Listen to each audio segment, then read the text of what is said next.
I write basically kind of stories that build on my memories from childhood. And I tell the story of my life in Israel.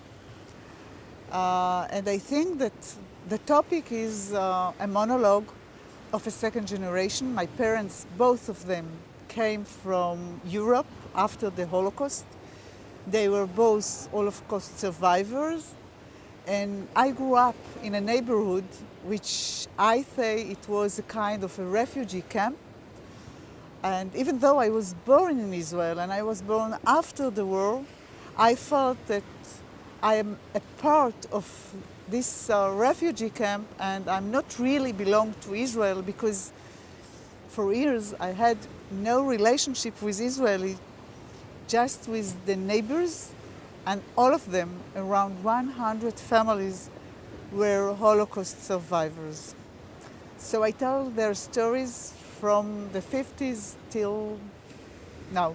Because I was very self-centered and I felt very selfish just to tell my story, and all of the stories were based on memories that belong to the past.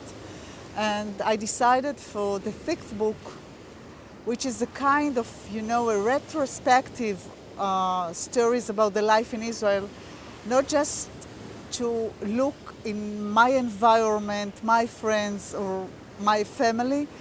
So I was curious to tell the stories of others. And in my case, the others in Israel are the Palestinian.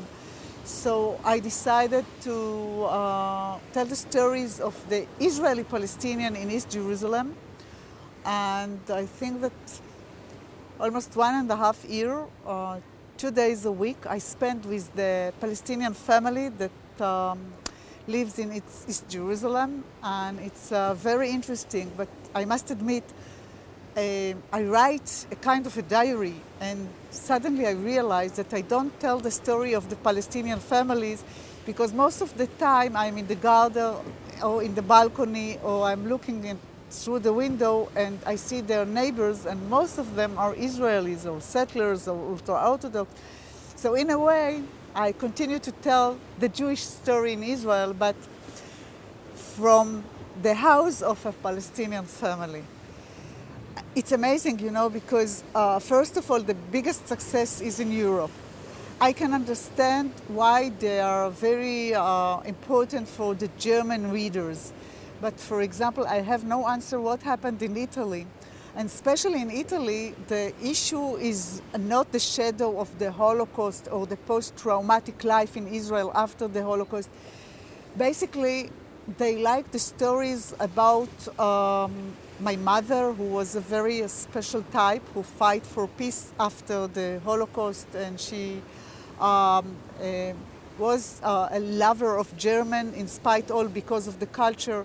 And they deal with my book as books that belongs to gender and not to the Holocaust.